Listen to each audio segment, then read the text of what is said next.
Cœur d'argument, ce sont les témoignages de celles et ceux qui ont appris à affirmer et à exprimer leurs convictions et leurs valeurs, sans pour autant répondre ou se rebeller. Des personnes pour qui ce n'était pourtant pas inné. Parce qu'apprendre à dire non est un long chemin, j'interroge les personnes qui ont relevé le défi de se faire passer avant. Ils nous confient cette longue quête à devenir soi, à se tolérer autant qu'à tolérer son prochain, à se remettre autant en question que la personne qu'on aura beau jeu de juger. Il y a quelques années, j'ai lu cette citation de Benoît de Groux. On est si rarement soi-même finalement, et avec si peu de gens. C'est dur à conquérir la liberté d'être soi. J'ai mis une vie à en prendre de la graine. C'est cette liberté d'être soi-même que je vais interroger et qui sera le fil conducteur de mes entretiens, pour arrêter de taire ou d'excuser qui nous sommes, pour ne plus nous suradapter à des situations qui ne nous conviennent pas. J'aimerais donc en prendre de la graine, moi aussi, avec mes invités, et faire germer en chacun d'entre nous la capacité à s'exprimer de la meilleure façon qu'il soit. C'est parti pour la partie 2 de l'épisode 4 d'À Cœur d'argument. Nous sommes toujours avec Sophie Fraioli. Cette partie s'intitule Le challenge au corps et au cœur. On va parler de la passion de Sophie pour le tennis. Sophie, à quel âge avez-vous découvert le tennis ? J'ai découvert, on va dire, quand j'étais enfant, donc j'avais 8 ans. Et puis après, le tennis en fauteuil, je l'ai découvert en 2007. 2007. Et qu'est-ce qui vous a plu particulièrement dans ce sport, sachant que nous disions en partie que vous avez souvent testé plusieurs sports. Donc pourquoi en fait le tennis et quelles sensations en fait ressentez-vous lorsque vous jouez ? Alors moi, le tennis est venu à moi parce que le karaté du coup ne s'adaptait pas facilement en fauteuil roulant de par mes problèmes physiques. La natation, c'était un sport que j'ai pratiqué mais qui me plaisait pas parce que j'ai peur de l'eau. Donc malgré que je suis très bonne nageuse, je reste effrayée par l'eau, donc c'est pas mon élément. Et donc je suis revenue à mon premier sport, le tennis, et c'est vrai que j'ai commencé debout. À l'époque, j'étais appareillée des 2 jambes avec l'espoir de pouvoir courir avec mes appareils, avec mes releveurs dynamiques à l'époque, qui était un prototype que je testais. Et finalement, cet appareil me permettait de ne pas tomber, mais il ne me permettait pas de courir. Donc pour moi, pas très intéressant puisque je pouvais faire courir mon adversaire, mais mon adversaire devait jouer très proche de moi. Donc c'était pas très très drôle. Et donc du coup, j'ai pris la décision au bout d'1 an de tester le fauteuil. Alors qu'à l'époque, je marchais encore avec une canne. Donc pour moi, le fauteuil roulant, il n'en était pas question. Et puis d'avoir accepté encore cette nouvelle phase où on se dit ça y est, on se met en fauteuil roulant. Là, c'était dans la pratique sportive. Finalement, ça a été révélateur. C'est-à-dire que j'ai retrouvé un mouvement, une dynamique qui me correspondait, qui correspondait à l'énergie que je pouvais avoir en moi. Alors que j'étais emmurée dans un corps qui ne me permettait pas d'avoir cette énergie, c'est-à-dire que j'ai une énergie débordante, mais en même temps je suis dans un corps qui est englué dans quelque chose qui est enlisant en fait, puisque la fibre musculaire meurt, donc je perds de la force, de la mobilité au fur et à mesure des années. Donc pour moi c'est plutôt quelque chose qui attire, qui est pas trop tourné vers la vie, qui est plutôt tiré... qui tire plutôt vers la déchéance et la mort du muscle justement. Donc c'est vrai que retrouver de la mobilité grâce au fauteuil roulant, pour moi ça a été révélateur. Et je me suis même dit, pourquoi j'ai pas pris la décision avant ? J'ai déjà perdu plus d'1 an. Et où d'ailleurs avez-vous commencé vraiment à jouer en fauteuil ? Et est-ce qu'un éducateur d'ailleurs vous a marqué ou vous a particulièrement coaché dans les débuts ? J'ai commencé à jouer dans mon club de Clichy, dans les Hauts-de-Seine. On va dire que le président du club à l'époque, il voulait que je passe directement au fauteuil roulant. Pour moi, c'était un discours que je ne pouvais pas entendre à l'époque. Mais on va dire que peut-être cet homme-là, finalement, a fait que le chemin a pu se faire jusqu'à cette étape où je me suis assise en fauteuil roulant et où ça a été révélateur. Au bout de 2 semaines de fauteuil, j'ai commencé à faire un stage intensif. Là, j'ai été repérée par un 2e coach qui, à l'époque, était entraîneur de l'équipe nationale de France paratennis homme. Donc, il m'a repérée. Il m'a proposé de m'entraîner en plus de Clichy gratuitement parce qu'il voyait en moi un potentiel.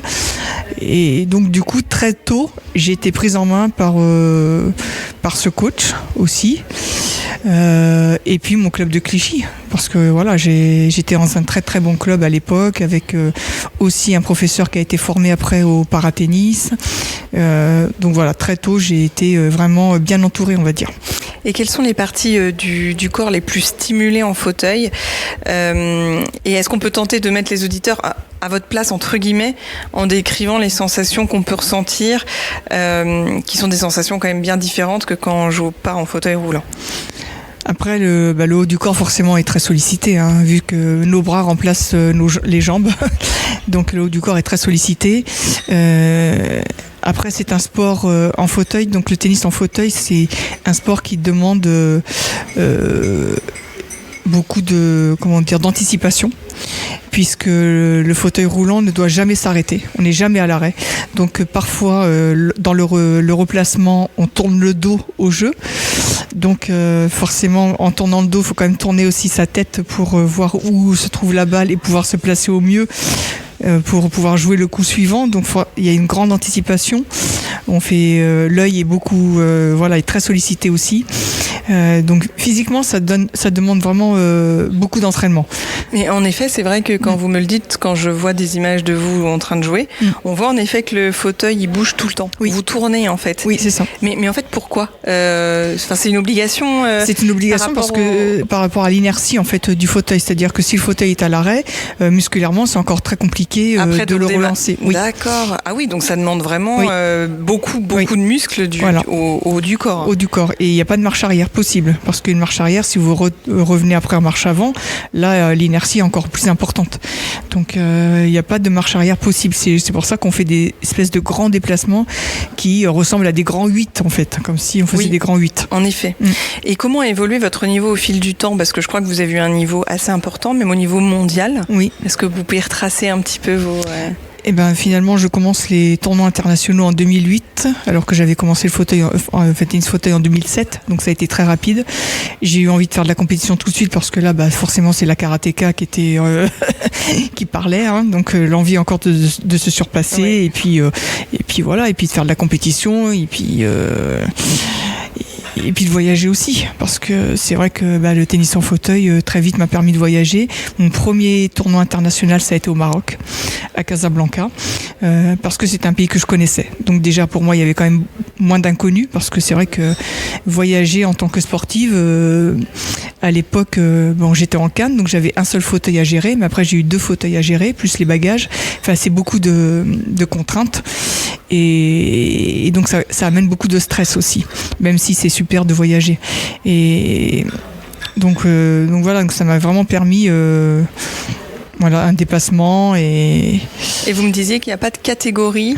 Enfin, dans votre catégorie, il n'y a pas de femmes. Enfin, est-ce qu'on Il n'y a pas de catégorie féminine. Pas de catégorie féminine. Parce que moi, j'ai commencé donc chez les femmes paraplégiques, parce qu'à l'époque, ma maladie n'était pas encore, on va dire, assez évoluée pour que je puisse jouer en catégorie quad. On appelle ça atteinte des 4 membres. Donc j'avais pas encore assez d'atteinte du haut du corps pour pouvoir prétendre à cette catégorie. Donc j'ai commencé en 2008 les tournois dans la catégorie paraplégique avec les femmes. Donc là il y a une catégorie féminine qui existe. Mais en 2013 j'ai dû passer dans l'autre catégorie du tennis dont on parle beaucoup moins, qui est la catégorie quad, donc atteinte des 4 membres. Donc je suis passé devant une commission médicale internationale qui ont acté le fait que je pouvais, de par ma perte musculaire, jouer dans cette catégorie-là. Donc là, j'ai tout recommencé de zéro. Et là, effectivement, il n'y a pas de catégorie féminine parce qu'on est 5 femmes dans le monde. Donc forcément, il n'y a pas de catégorie féminine. Je joue face aux hommes. Et c'est pas une fierté, ça d'ailleurs, de se dire qu'on est 5 dans le monde à jouer? Oui, je sais pas si c'est une fierté, mais bon, après, ça veut plutôt dire que le tennis dans la catégorie quad reste... ne s'est pas démocratisé. Qui reste compliqué pour une femme, oui. Parce que même si y a une atteinte des 4 membres pour tous les joueurs, on est quand même une femme, donc quand même avec moins de force que même un homme qui aurait une atteinte des 4 membres. Forcément, la force n'est pas la même. En dehors de cette année qui est particulière 2025, on le dira tout à l'heure, quel est le rythme des tournois auxquels vous participez? Parce que il y a beaucoup d'articles en ligne qui parlent de vos tournois. Vous avez fait aussi l'objet d'un beau reportage, alors qui date certes de 2014, mais que je mettrai en ligne pour les auditeurs. Donc on voit que vous êtes dans un rythme important de tournois. Est-ce que vous pouvez nous en parler? Alors c'est vrai qu'en 2014, je pense que j'étais à l'apogée de ma carrière. Je crois qu'à l'époque j'étais 27 mondiales. Alors 27 mondiales, ça représente une dizaine de tournois par an à l'étranger. Donc c'est assez important. Ça représente un rythme à peu près d'un tournoi par mois, voire des fois plus, parce qu'il y a toujours une période hivernale où je faisais pas trop de tournois. Donc du coup, vers le printemps, quand la saison recommence, c'est plutôt 2 tournois par mois. Donc c'est un rythme très soutenu. Très soutenu. Votre entourage vous a-t-il encouragé dès le départ, et aujourd'hui, quel regard porte-t-il sur la championne que vous êtes et que vous êtes devenue et que vous serez encore à l'avenir? Alors mon entourage, dès le départ, n'a pas forcément compris tout de suite cette envie que j'avais de voyager pour mon sport. J'ai quand même dû faire au départ aussi des prêts à la consommation quand même pour faire face à toutes les dépenses financières qu'entraînait le sport de haut niveau, forcément. Donc mes parents notamment ont pas trop compris cet investissement financier que je pouvais avoir pour ce sport. Pour eux, c'était un peu de l'argent jeté par les fenêtres. Sauf que moi, je me disais, j'ai pas le temps à perdre, parce que la maladie elle évolue, que c'est pas dans 10 ans que je vais faire du sport de haut niveau, c'est maintenant. Donc du coup, j'ai quand même continué à faire mon sport. J'ai continué à faire ce que je croyais bon pour moi. Et finalement, le déclic, on va dire, pour mes parents, ça a été le jour où ils sont venus justement me voir jouer en championnat de France à Saint-Malo, donc à côté de chez eux. Et du coup, pour eux, ça a été un déclic. En fait, ils ont vu l'importance que le sport avait pour moi, cette joie que j'avais d'être sur le terrain, de me surpasser, de me challenger, toutes les amitiés qui s'étaient nouées aussi avec les joueurs. Du coup, à partir de ce moment-là, j'ai été soutenue. J'ai été soutenue par ma famille. Et puis par la suite, j'ai été soutenue aussi par mon frère aussi, qui m'a toujours encouragée dans ce que je faisais, qui a pu me soutenir financièrement aussi pendant pas mal d'années. Donc tout ça, ça c'est des remerciements vraiment qui me font chaud au cœur, quoi. Ça porte. Oui. Et j'imagine aussi que les tournois, ça vous aide à toujours performer, à vous surpasser. Pour vaincre aussi, pas vaincre la maladie puisque c'est dégénératif, mais en tous les cas, pour vous redonner justement de la force, que ce soit pour le quotidien ou pour vos compétitions. Exactement. C'est pour ça que, comme je disais à mes parents, pour moi, le sport, ça me permet d'être autonome encore dans ma vie de tous les jours. Parce que forcément, le corps, vous le poussez pas à l'extrême, parce que sinon, je serais couché, mais en tout cas, vous le poussez plus durement que dans un quotidien. Mais du coup, le quotidien vous paraît beaucoup moins difficile. Ça c'est sûr. Et quels ont été vos plus grands moments de fierté en tant que para-athlète? Les finales que j'ai pu jouer, ça je m'en souviens. Notamment un tournoi, je m'en souviens, en République tchèque, où je crois que j'y allais pour la première fois, où je remporte finale simple et finale double. Donc là ça a été ça a été une grande joie pour moi. Et puis après, je retiens vraiment toutes les belles rencontres que j'ai faites, franchement, sur tous les tournois dans toute l'Europe, des très très beaux endroits, sûrement que je n'aurais pas pu faire si j'avais pas été sportif de haut niveau. Tous les bénévoles que j'ai pu rencontrer, avec lesquels j'ai noué aussi des amitiés. Là, c'est pour ça que c'est riche aussi le sport. C'est parce que les rencontres, c'est incroyable, les rencontres qu'on peut faire d'athlètes qui viennent du monde entier sur les tournois internationaux. Et les associations qui permettent aussi la réalisation. Oui, c'est ça, tous les bénévoles c'est ça. Et dans le monde du sport, on parle souvent du dépassement de soi. Vous en avez également beaucoup parlé dans votre projet, dont nous parlerons tout à l'heure. Pour vous, ça signifie quoi, le dépassement de soi ? Le dépassement de soi, ça signifie pour moi un peu sortir de sa zone de confort.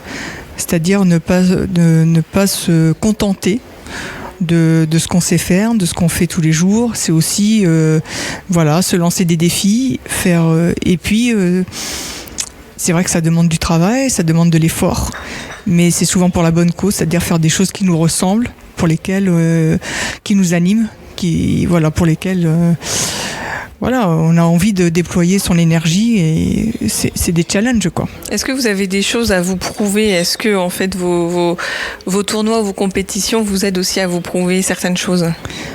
Je pense, parce que sinon, je pense que j'aurais peut-être arrêté peut-être le sport de haut niveau. Parce que c'est vrai que de partir avec 2 fauteuils roulants, sa valise, prendre en charge, il faut organiser l'assistance, il faut prendre ses billets, tout ça c'est nous seuls qui le faisons. Il n'y a pas de fédération qui vont le faire pour nous, ou un entraîneur. Donc c'est vrai que ça demande beaucoup d'énergie. Le tennis est un sport exigeant autant mentalement que physiquement. Comment gérez-vous les moments de doute et de fatigue? Alors ça, oui, c'est travail mental dans le tennis, c'est 80% du jeu. 80%. Oui, 80% du jeu. Et ça, pour moi, ce qui m'a beaucoup aidé à gérer, c'est la méditation que je fais en dehors, bien sûr. Vous pratiquez la méditation? Oui. Depuis combien d'années? Au moins 8 ans. Très bien. Au moins 8 ans. Alors comment concrètement, vous la pratiquez de quelle manière? J'essaye de la pratiquer presque tous les jours. Bon, il y a des fois où je n'y arrive pas, mais c'est pas grave. En tout cas, j'ai l'envie de la pratiquer tous les jours. Et c'est vrai que ça m'aide beaucoup à me recentrer sur moi, à positiver, tous les jours. Parce que je pense que la positivité, ça se cultive tous les jours. Et c'est vrai que le tennis, en tout cas la méditation, m'a beaucoup aidé dans les matchs. Justement, quand il y a des moments de doute, où on perd, où on aimerait mieux jouer, plutôt que de s'auto-flageller, c'est vraiment respirer, se concentrer, se dire qu'il y a encore plein de points à jouer, qu'un match n'est jamais fini jusqu'au dernier point. Et ça m'a beaucoup aidé. Des fois à me relever et à repartir sur de bonnes rails, en fait. Et c'est vrai que vous êtes battante dans l'âme, et on en parlait toujours un peu en off de cette interview. Vous ne vous victimisez pas, en tous les cas, quand on échange avec vous. À aucun moment, vous ne vous victimisez sur ce qui vous arrive. Vous avez plutôt un discours, justement, de personnes déterminées à vivre avec. Et c'est sans doute, du coup, pour ça. Enfin, si la méditation vous a aidé à ça, c'est une bonne chose aussi.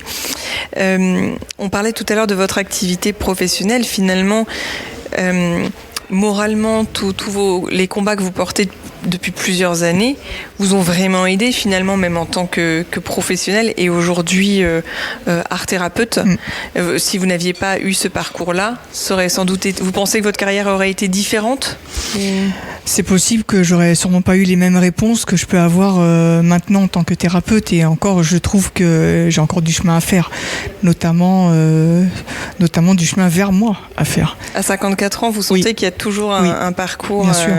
Mais sur l'acceptation de la maladie, ou de soi, ou des deux? Non, de soi. De soi, je pense. De soi, s'accepter pleinement. Pas que de la maladie. Pleinement. C'est accepter pleinement qui on est. Comment avez-vous accueilli les para-athlètes au JO? C'était super cette période. J'ai adoré que les JO soient à Paris. Pour moi, j'en ai profité pleinement, du mieux que j'ai pu, notamment aller voir mes amis en paratennis qui étaient qualifiés. Ça, c'était aussi une grande joie d'y aller sur une journée, les voir. Et puis j'ai trouvé que l'organisation était super pour les gens en fauteuil. Franchement, on était vraiment bien accueillis. Tout était bien organisé. Il y avait une ambiance de folie. Et franchement, ça a été une belle manifestation. Ça faisait du bien de mettre en lumière, en tous les cas. Moi, c'est particulièrement, à titre personnel, ce que j'attendais des JO. C'était vraiment le côté voir des personnes en situation de handicap, et tout handicap, dont des handicaps qu'on ne voit pas. Est-ce que vous constatez une évolution dans la prise en charge des personnes en situation de handicap, et quel est votre regard aussi sur justement l'accessibilité aujourd'hui donnée aux personnes en fauteuil roulant comme vous? Donc après, en termes d'accessibilité, je trouve qu'il y a encore beaucoup de chemin à faire, même si on avance, mais comme on a 30 ans de retard, j'estime. Donc il y a encore du chemin.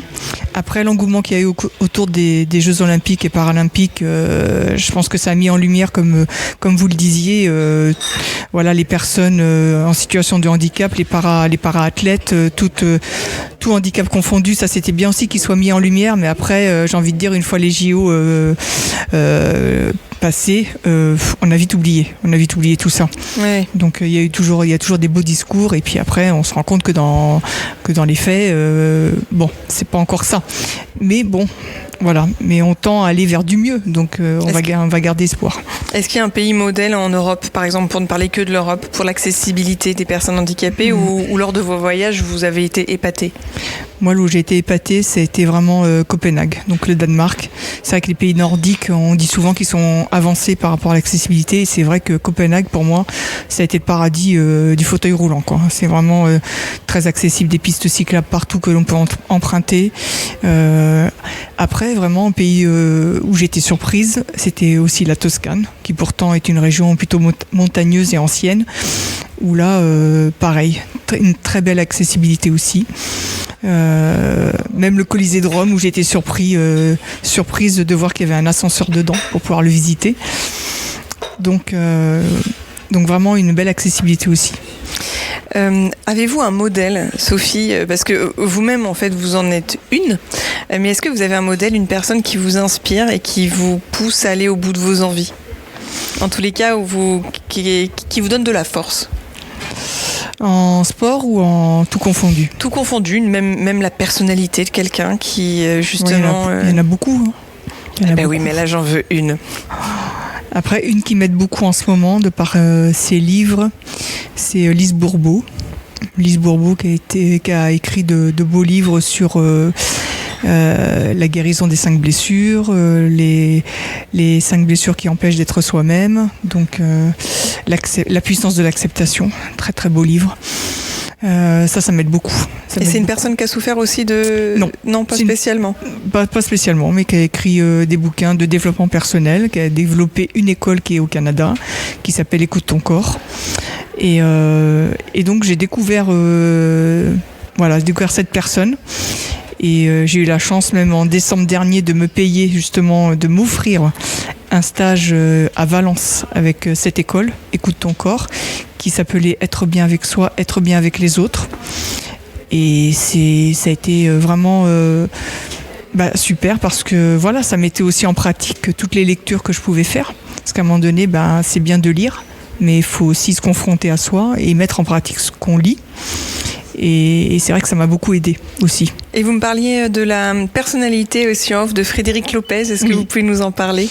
Frédéric Lopez, c'est quelqu'un qui m'inspire énormément aussi de par sa sensibilité.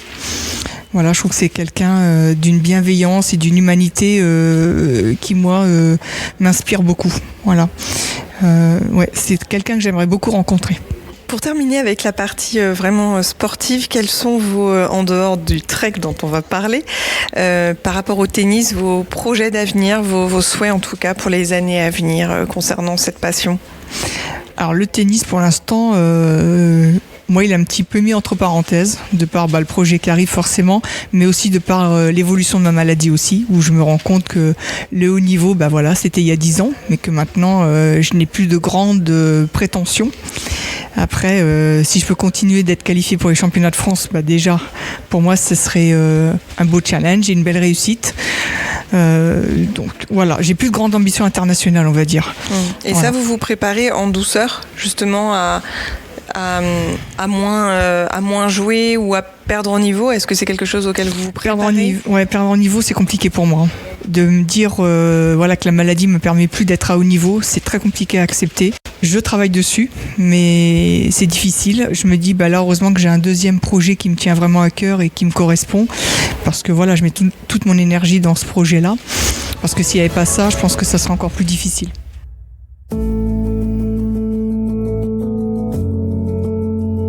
Je vous invite à présent à poursuivre l'écoute en partie 3.